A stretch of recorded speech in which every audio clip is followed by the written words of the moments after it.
Hey y'all, I'm Scott with New South Associates. What weighs 14,000 pounds, has thousands of admirers, knows a lot about archaeology, and loves to share that knowledge? Well, it's Abby, the Archaeobus.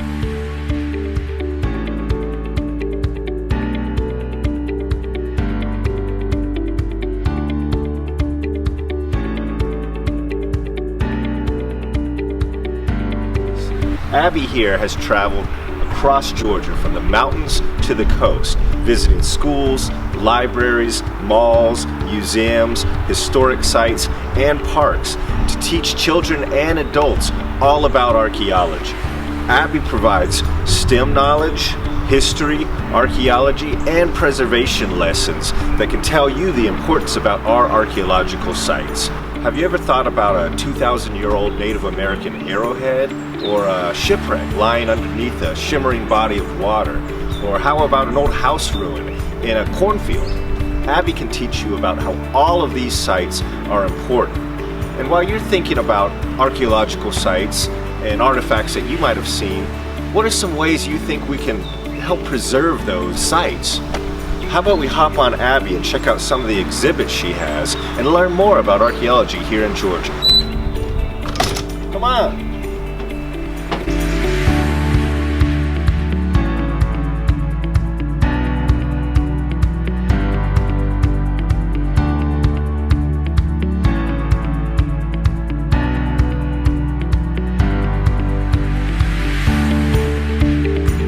Other than digging up artifacts on archaeological sites, archaeologists also look in the soil at a site to learn things about the types of plants that people may have grown to eat or to make things like baskets. And what we have here is what we call our ethnobotany boards. These are boards about the study of the food and plants that people grew and used. So here we have seeds from different plants, and you can identify the fruit or vegetable that that seed may have come from. Over here we have something called phytoliths. Phytoliths are particular cells that plants make as they draw sand up into their roots and into their stems. Plants leave these unique identifiers behind, and they stay in the soil for hundreds or thousands of years, and they can tell archaeologists about what kinds of plants may have been on a site before. You've probably heard of pollen. Well, we use pollen, the tiny cells we find in the dirt, to help us learn more, again, about the types of plants that may have been on a site. So archaeologists not only dig up artifacts, we also take soil samples and filter them through fine mesh screens so that we can use microscopes to uncover some of the secrets of the past that are left behind on archaeological sites. Here we have a few organic items that might not be found on an archaeological site anymore because they didn't last over time, but we know that Native Americans might have used some of these objects in their daily lives. So here we have a dipper made out of a gourd with a wooden handle.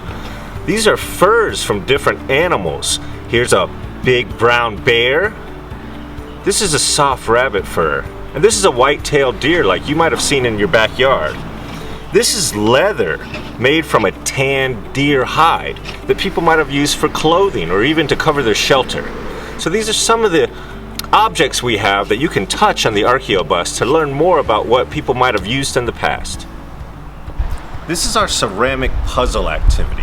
Archaeologists working on historic and prehistoric sites may find pieces of ceramics that have already been broken. We call them pottery sherds.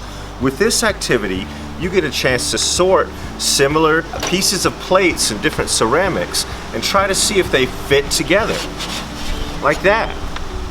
So what we can learn about these ceramics is a lot about people and how they lived in the past. If people only had one big sort of dish, once we put all the pieces together, we know that they may have just relied on soups and stews. But if we find lots of different specialized plates, it may have been people that had access to a lot more food and resources and were eating different types of dishes. So this is your chance to practice being an archaeologist in the lab, piecing together the ceramics that you find. Over here we have a chart with different rim sizes. Now I only have one piece of this pottery, but I can put it here and see just how big it might have been. Another great activity we have on the Archaeobus allows you to practice some of the techniques that Native Americans may have used in decorating their pottery. Here we have examples of Native American ceramics that have been recovered on archaeological sites here in Georgia. And we've got some sand that allows you to practice what it would be like to decorate pottery before it went into the fire. So I can do a cord mark decoration. This paddle allows me to make a check stamp design.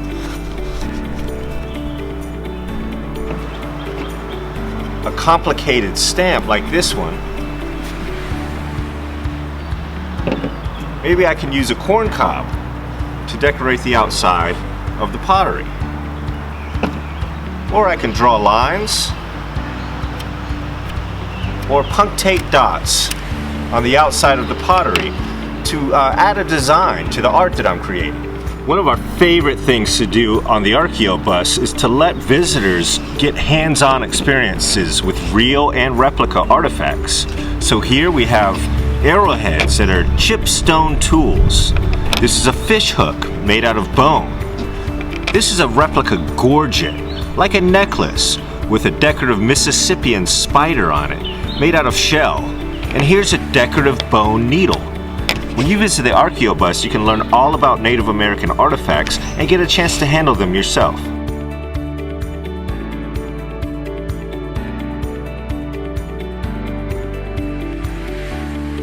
Hey y'all, I want to thank you so much for visiting us on the Archaeobus and checking out some of our activities and lessons.